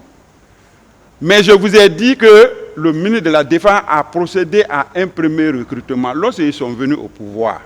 Ces éléments-là, ils étaient au centre d'instruction de l'armée de mer. Si tout m'a dit 250 ont quitté là-bas. Après, on retrouve une liste de 26 personnes qui ont été désignées là-bas, qui sont des éléments de Siam. Mais moi, je dis, ils sont dans la diversion. C'est l'affaire de Siam là qu'on a couvert. Regardez un peu, pour vous dire, ils sont dans une dynamique. Tout m'a fait sa déclaration le 16 décembre 2009. 8 ans après, c'est le général Ségouba Konaté qui s'attaque à Kalea. Étant donné ministre de la Défense, mais il n'a jamais parlé de la situation de Siam. On ne cache jamais un cadavre s'il n'y a pas de cause. Pourquoi ces éléments-là n'ont jamais parlé de ça? C'est qu'ils sont en train de parler après 13 ans. Le général Konaté, il était le ministre de la Défense. Quand tout m'a fait sa communication, après sa communication, il est devenu cumulativement à ses fonctions de ministre de la Défense. Il était le président de la transition. Mais il n'a jamais agi. Il n'a jamais demandé pourquoi on ne cache jamais un cadavre. Si tu vois on cache un cadavre, c'est qu'il y a quelque chose qu'on cache. Mon colonel, je vous remercie. Mon colonel. Président Maître. Vous avez trop parlé du général. Non, moi c'est des faits que j'explique. Patientez. J'ai du respect. C'est des faits que j'explique. Attendez qu'il pose sa question. Vous avez trop parlé du général Konaté. Est-ce que vous sollicitez sa comparution ici? Moi, pour le respect des victimes, il doit venir. Non, est-ce que vous sollicitez ça? Moi, je sollicite. Voilà, il faut formuler la demande. Voilà, je sollicite. Le tribunal. On passe. Alors, tous ces 11 000 recrues-là, mon colonel, qui ont été formés en l'espace de 3 mois, 4 mois, il y avait quelle urgence pour leur octroyer cette formation de commando? Moi, je n'avais pas participé à leur planification de formation. Je ne connais pas comment et pourquoi ils ont été pris. Raison pour laquelle, voici encore une bonne chose, que lui soit là pour expliquer. Parce que le ministre de la Défense, le recrutement relève de lui. C'est lui qui gère l'administration militaire. C'est lui qui gère la formation. C'est lui qui déploie les gens, c'est lui qui équipe. Alors, moi, on ne peut pas me parler de l'affaire de recrutement de gauche à droite, pendant que le responsable du recrutement est à l'écart. En tant qu'instructeur, vous êtes mieux placé pour expliquer l'urgence qu'il y avait pour donner cette formation rapide. Maître, vous n'étiez pas là lorsque j'ai parlé. J'ai dit qu'aucun gendarme ne forme les fantassins. C'est les fantassins qui forment les gendarmes. D'accord. Nous, on ne les forme pas. D'accord. Mon colonel, est-ce que vous savez que les recrues qui ont quitté Kalea, la plupart d'entre elles étaient des fantassins? Est-ce que vous le saviez? Mais ils étaient là-bas avec les formateurs. Alors, puisque je ne sais pas s'ils ont quitté là-bas ou bien ils n'ont pas quitté là-bas. Étant donné que vous aériez les gendarmes, ça veut dire que c'est un camp qui a plusieurs groupes de formation. Il y a les fantassins à part, il y a les gendarmes à part, peut-être il y a d'autres encore, il y a les commandos à part. Maître, alors, vous pouvez contrôler, si vous pouvez contrôler les gendarmes, est-ce que vous pouviez contrôler en même temps les fantassins? Raison pour laquelle moi j'ai dit, leur situation je ne connais pas et je ne gérerai pas. Donc vous ne pouvez pas confirmer que personne n'a quitté Kalea pour venir ici? J'ai dit moi à ma connaissance. Non, parlez des gendarmes, mais ne parlez pas des fantassins. Non, moi j'ai dit à ma connaissance. Voilà. À ma connaissance, c'est ce que j'ai dit. Aucun. Aucune, à ma connaissance. Ça veut dire que c'est vous qui étiez le directeur? Je n'ai jamais été directeur. Ah, non, si vous dites aucun, ça veut dire que vous aériez le tout. Non, j'ai dit, dit à ma connaissance. Mais c'est ça. Peut-être ça peut se faire des mois, je ne sais pas. J'ai dit à ma connaissance, c'est ce que je dis. Tout de suite, en répondant aux questions de mes confrères, vous avez dit qu'à l'époque, il n'y avait pas de directeur de centre. Le directeur était à Conakry. Il était à Conakry.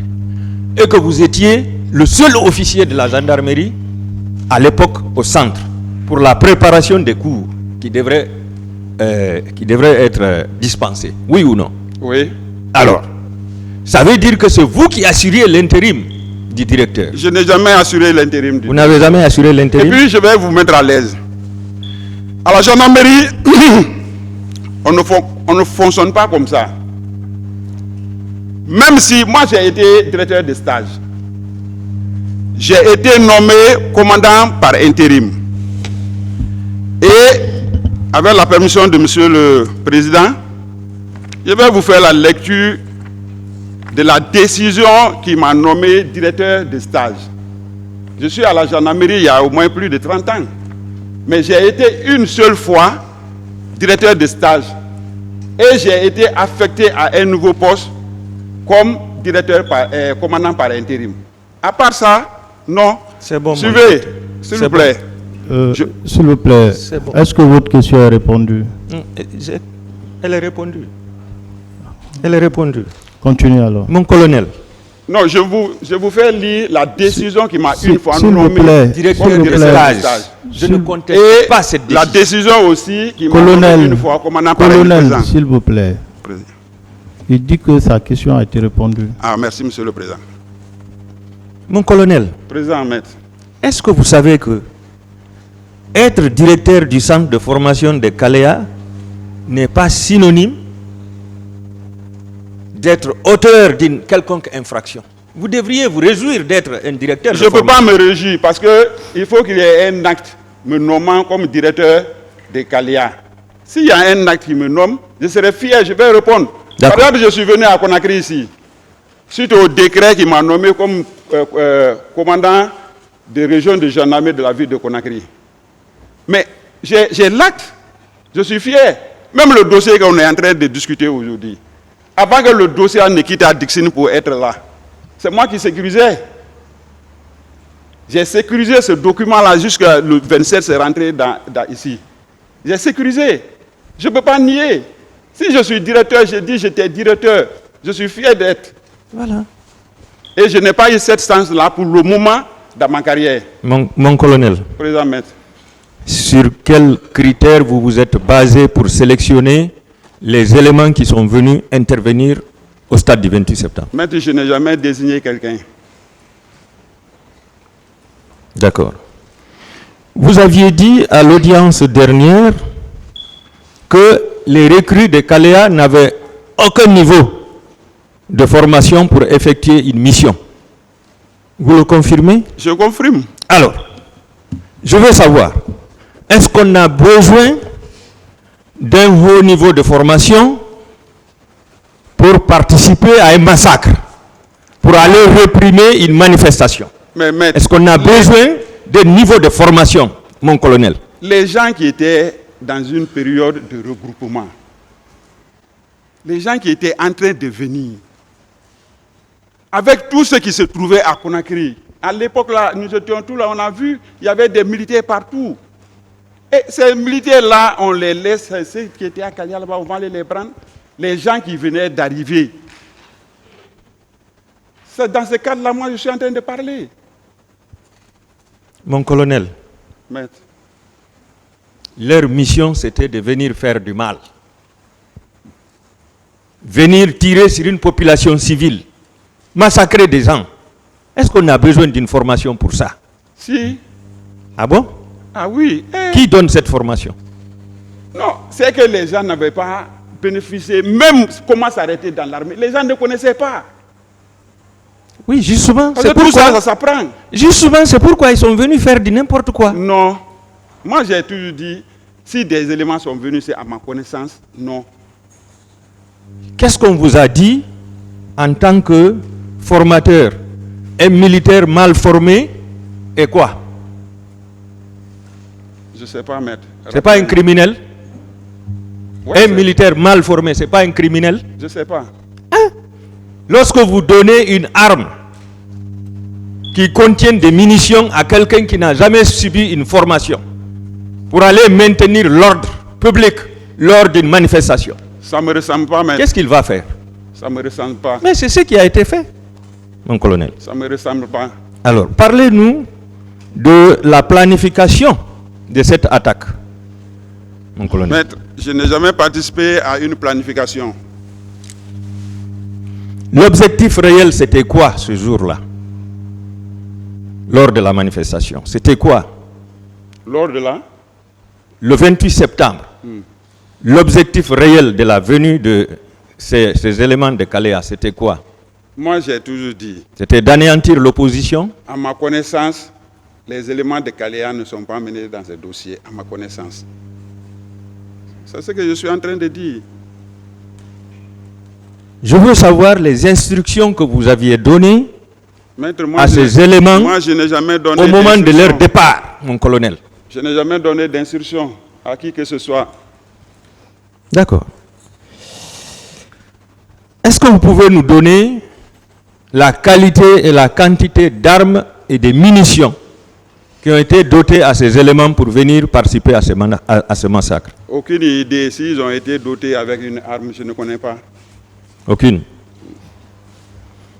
En tant qu'encadreur ou instructeur, étiez-vous avec eux pour les assister? Est-ce que vous étiez ensemble? Moi, je vous ai dit que ces recrues-là, moi, je n'étais pas leur formateur. J'ai dit ça 10 ans avant aujourd'hui. Instructeur, je parle d'instructeur. Non. Je n'ai jamais participé à leur formation. Pour dire que ceci, je n'ai jamais participé à leur formation. Je demande si vous étiez ensemble au stade, encagoulé ce jour-là, mon colonel. Négatif. Négatif? Non. D'accord. Est-ce que vous aviez évalué l'ampleur du massacre après? Mais moi, je ne suis pas chose. Ceux qui devraient évaluer, ils sont là-bas. Moi, je n'étais pas là-bas, je ne peux pas évaluer, ça ne relève pas de ma mission. D'accord. Est-ce que vous avez su combien de recrues sont rentrés avec des blessures après? Moi, cette question m'a été une fois posée, il y a plus de 13 ans. Moi, j'ai dit que je n'ai vu aucune recrue blessée. Aucune. Est-ce que vous aviez eu l'amabilité quand même de rendre visite aux blessés dans les hôpitaux? Ça, c'est très humain. Et à l'époque, vraiment, je n'ai jamais fait. Parce que vraiment, c'est très difficile à répondre à cette question. Vous condamniez quand même l'attaque? Non, ce n'est pas normal. Vous condamniez? Je condamne. Si les gens se sont rendus au stade, il y a eu des choses. Mais ce n'est pas normal, ils ont mal fait. Ce n'est pas professionnel. Est-ce que vous avez compati à la douleur des victimes? Même jusqu'à présent, c'est ce qui fait le jour que j'ai commencé mon intervention. J'ai adressé mes condoléances à toutes les familles pleurées. Et j'ai souhaité prendre l'établissement. Et jusqu'à présent, je suis dans cette position. Je suis très humain. Lors de la restitution des corps, vous étiez présent? Non. Au stade là-bas? Non. Vous n'étiez pas présent? Non. D'accord. Mamadi Soumaoro vous accuse d'avoir ordonné son arrestation et en destination des 32 escaliers au camp Alpha Diallo. Mais c'est ce que je vous dis. Mamadi, selon les informations que j'ai reçues, Mamadi a été arrêté avec un certain Moussa Keita. Moussa Keita là est de Siam. Moussa Keita là fait partie des éléments qui ont été désignés par Toumba. Il fait partie des 26 éléments. Il est le 15e personne sur cette liste-là. Et c'est à partir de Koundara, ils ont quitté avec les 26 éléments dans l'intention de se retourner à Siam pour aller se cacher là-bas. C'est sur la route qu'ils ont été interpellés par la patrouille. Maintenant, la situation là, ils sont dans ça. Il faut déplacer ces faits-là tu viens coller à Kalia. Voici la stratégie. Voici la stratégie, maître. Je veux savoir, Toumba, M. Keita, M. Mamadi Soumaoro et Mamadou Alpha Baldé, tous ces 4 qui vous ont dénoncé. Mais il faut comprendre. Attendez, je n'ai pas posé la question. Allez-y, s'il vous plaît. Est-ce qu'il y avait des antécédents entre vous et ces 4 personnes? Mais n'oublie pas que la dynamique qu'ils sont dedans, c'est pour coller cette situation-là à Kalia. C'est ça, pour que tout le monde soit lavé, pour que son honneur soit lavé. C'est ça la stratégie. C'est ça la stratégie. Mon colonel, Président Maître. je vous remercie. Merci, Monsieur le Président. Merci, Maître.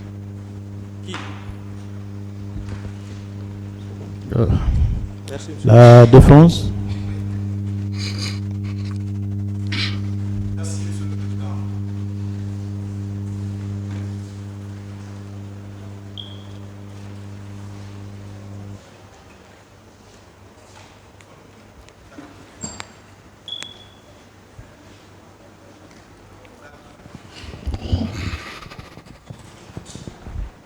Maître, c'est le micro?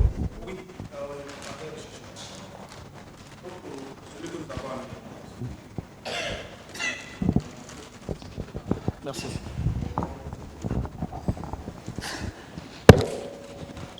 Mon colonel. Président Maître.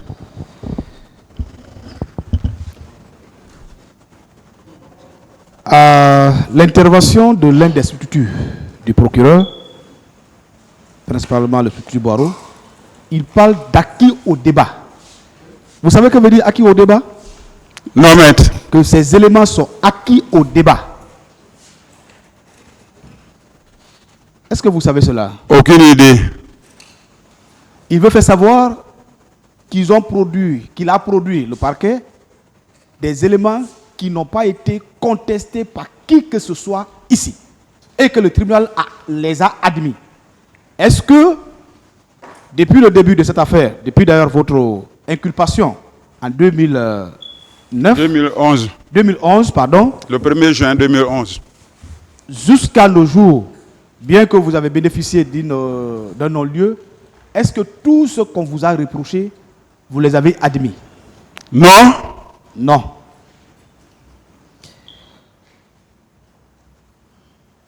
Vous avez déclaré là qu'en tant qu'officier de la gendarmerie, si vous voyez un ou une recrue à Kaléa s'attaquer aux installations, vous allez lui dire d'arrêter. S'il n'arrête pas, vous vous référez à son commandant de formation. Est-ce que vous le faisiez en tant que premier responsable du centre ou en tant que bon père de famille qui aime des jolis édifices?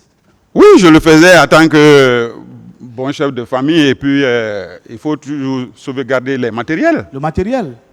Même au-delà du centre de formation, dans la vie sociale, lorsque vous voyez un enfant, un passant s'attaquer à un bien public, vous ôtez carrément la tenue. Hein? Je ne vous parle pas en tant que militaire, en tant que gendarme, mais en tant que père de famille. Vous voyez quelqu'un s'attaquer à un bien, sans raison gardée. Est-ce que vous allez le laisser sans pour autant lui dire d'arrêter? Non, maître. Mais on vous dit, le fait de demander aux gens qui s'attaquaient, par exemple, aux édifices, que cela rend de vous le premier responsable du centre. Est-ce que cela n'est pas incompréhensible? C'est pour me causer du tort. Pour causer du tort. Bien. Le procureur vous a posé une question relativement à vos liens avec le capitaine Dadis. Avec? Le capitaine Dadis. D'accord. Est-ce que si vous étiez proche de ce monsieur, vous serez instructeur à l'époque, vous serez instructeur du centre de Kaléa? Mais c'est le regret là aujourd'hui que j'ai. Je n'ai pas eu la chance de côtoyer le président Dadis et que c'est moi qui viens répondre à beaucoup de choses qu'on me demande pendant la gestion de cette formation. Moi, je n'ai jamais connu le président Dadis. Il était là, il a dit. Il était là, il a dit. C'est une fierté. Le pouvoir, là, il y a les hauts, il y a les bas. Vous pouvez rester à partir. Si ça tourne au vinaigre, vous vous en remettez à Dieu. Mais ça trouve que votre main est dedans. Ouais. Mais moi, je n'ai jamais travaillé avec le président Dadis. Je ne l'ai jamais connu. Je ne l'ai jamais fréquenté. Si aujourd'hui, c'est moi qui m'explique. Raison pour laquelle j'avais dit que moi, je fais face à mon destin. Et j'ai dit toujours, j'ai la foi par rapport à cette situation. J'ai la foi. Bien. On vous a fait la lecture d'un courrier. D'un courrier venant de colonel Tal, au général aujourd'hui, Tal. C'est lui qui est le signataire de ce courrier.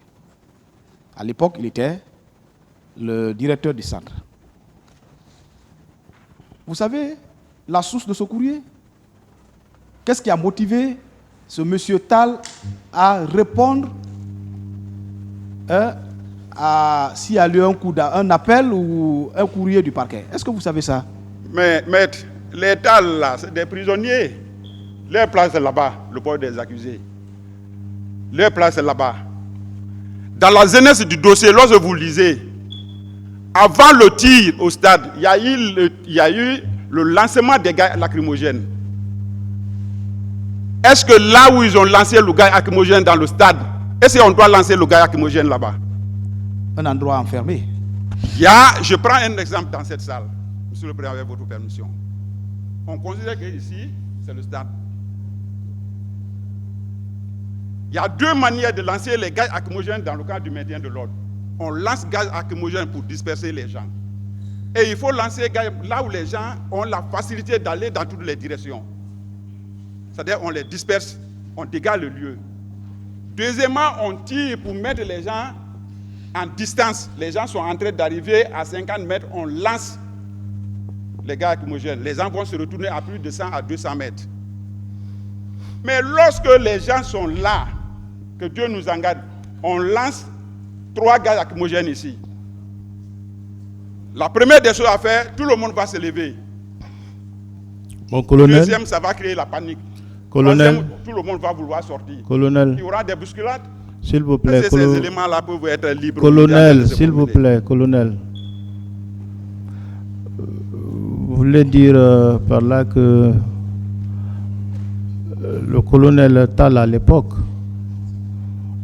il a participé aux opérations. Mais il était le commandant. Il était sur le théâtre des opérations. Ils étaient là-bas, ils ont arrêté des gens, il y a eu des témoignages ici. Et regardez la jeunesse du dossier, ils ont lancé des gaz lacrymogènes. Continuez, maître. Bien. Ils ont lancé des gaz lacrymogènes sur le terrain, et ça ne tue pas. Ça fait la suffocation, ça crée la panique, la bousculade. On est là comme il y a plus de 100 personnes. 2 portes. Si nous tous on veut sortir, les gens vont commencer à toucher, les gens vont tomber, les plus forts vont marcher sur les gens. Et c'est ceux qui ont lancé les gaz lacrymogènes, ils sont là. Ils ne sont pas là. Bien, mon colonel, on va continuer. De votre réponse, vous voulez dire là que le jour du 28 septembre, le colonel Tal était effectivement... Mais il était là, le tireur de... Laissez-le poser ces questions. Laissez-le, s'il vous plaît. Il était effectivement à la tête d'une unité appelée à se rendre au stade pour le maintien de l'ordre. C'est ce que vous voulez déclarer? Oui, maître. Bien. Le numéro 1, il était là-bas. Bien. Et son tireur de FLG était à ce procès-là, Aliou Keita. Voilà. Effectivement, il a déclaré le grenade lacrymogène. Merci. Pourquoi ils ont tiré le grenade lacrymogène à l'enceinte du stade pendant que là-bas était fermé, les gens n'avaient pas où courir, où aller? Pourquoi ils ont lancé les gaz lacrymogènes là-bas? Et ces gens-là sont là en train d'écrire, pour eux, ils sont libres. D'accord.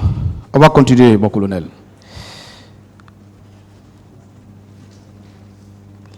Je voudrais savoir, vous faites savoir au tribunal, lorsqu'une recrue a accès à un centre de formation, quelle est l'appellation première qu'on l'affecte? Et les soldats de 2e classe. Soldats de 2e classe. C'est pendant la formation commune de base, c'est ça? Oui. D'accord. Et exactement, c'est après cette formation qu'on fait le tri en fonction des notes obtenues. C'est bien ça? Ah ouais, en fonction des besoins. En fonction des besoins aussi. D'accord. Vous, est-ce que c'est à ce moment vous êtes appelé à enseigner pendant la commune de base, ou vous étiez appelé à enseigner des gens déjà formés qui ont déjà acquis leur commune de base affectée à une unité? Bon, ça dépend. Si la formation est organisée par l'armée de terre, ils organisent et après la formation, après la commune de base, ça revient aux autorités de dire, bon, tel groupe doit aller à la gendarmerie, tel groupe doit aller à la marine et tel groupe doit aller à l'infanterie. En fonction de ça, on organise un test. Et le test, c'est à l'issue du test, s'il y a des gendarmes qui sont retenus, et ils rejoignent directement l'école de la gendarmerie. Parlons de votre présence au centre. Vous y étiez pour former les recrues ou pour préparer l'arrivée des stagiaires qui devaient aller au Cameroun? Préparer les choses, les stagiaires qui devraient aller au Cameroun. Est-ce que l'intérieur du stade, excusez-moi, du centre est compartimenté, est réparti selon les sections? Oui, Kalea est grand. Il y a Kalea 1, Kalea 2, Kalea 3, Kalea 4. Vous étiez, la gendarmerie était dans quel compartiment? Si nos hommes venaient, d'abord au départ, quand ils ont récupéré Kalea 1, moi j'ai commencé déjà à planifier mon stage vers Kalea 2 et vers Kalea 3. Mais heureusement, malheureusement, il y a eu l'événement et la coopération française a suspendu les choses, les formations. Donc, vous devriez être à Kalea 2, Kalea 2 et Kalea 3. Et les recrues qu'on parle, les recrues là étaient vers où? Ils étaient basés vers Kalea 1. Vers Kalea 1. D'accord. Est-ce que ces recrues avaient un personnel administratif bien indiqué, qui était là pour les encadrer? Non, c'était des blancs. Vous savez, les blancs, quand ils arrivent, les blancs, ils venaient nombreux. Mais on n'a qu'à vérifier au niveau de l'aéroport. Cette période-là, les blancs qui rentraient, les blancs là, ils étaient nombreux. Tu pouvais les compter plus de 50 à 100. Là-bas, il n'y a pas trop de paroles. Ils viennent, on doit faire comme ça. Ils ne te connaissent pas. Il n'y a pas de sentiment pour dire qu'il y a ceci, il y a cela, on va parler. Non, c'est un emploi du temps. Il y a l'une des parties civiles, l'un des avocats, un confrère de la partie civile qui vous a posé une question relativement à la comparution du général Konaté. Je suis convaincu que c'est votre vœu. Mais est-ce que si le parquet avait ces possibilités-là, le général Konaté ne serait pas là avant vous? Avant que vous ne soyez à nouveau inculpé? Non, depuis longtemps, il devrait être là. Parce qu'un problème comme ça ne peut pas se passer au pays. Et que lui, il reste indifférent, il ne parle pas. C'est pas normal. Est-ce que vous êtes informé que c'est l'une des raisons des différents recours des parties civiles contre la première ordonnance que vous avez bénéficié d'un non-lieu? Effectivement. Le fait de mettre le général Konaté à l'écart, est-ce que vous savez que c'était l'une des raisons du recours exercé par les parties civiles? Oui, oui.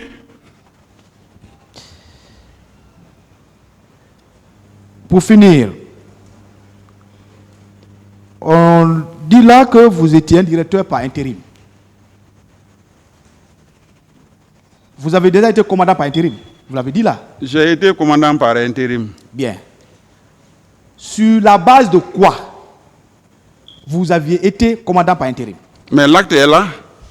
C'est sur la base d'un acte. Oui, ça y est là. Signé, enregistré. Signé, enregistré par le haut commandant de la gendarmerie nationale, directeur de la justice militaire. Le titre d'intérimaire qu'on vous colle, est-ce que ce parquet ou cette partie civile vous a brandi un acte vous désignant intérimaire de ce centre? C'est là-bas, c'est mon problème. Les gens me chantent directeur de Kalea, directeur par intérim, directeur de stage. Mais moi, je n'ai jamais été directeur par intérim, directeur de stage à Kalea. J'ai dirigé beaucoup de formations à la gendarmerie. En 2015, j'étais le directeur de stage de la formation des commandants d'unité de la gendarmerie territoriale. Et à l'époque, j'étais commandant de groupement à Mamou. Je venais faire cette formation-là à Conakry. Et après avoir fini de faire cette formation, cette fois-ci, la coopération française ne m'a pas apprécié, mais j'ai été décoré par la médaille de défense française. Alors, tous ceux qui sont en train de coller sur moi, ça ne me ressemble pas. Mais j'ai la foi. Oui. Je vous remercie, Monsieur le Président. Colonel, rejoignez votre place. Monsieur le Président, on n'a pas fini. Rejoignez votre place, colonel, s'il vous plaît. Merci, Monsieur le Président.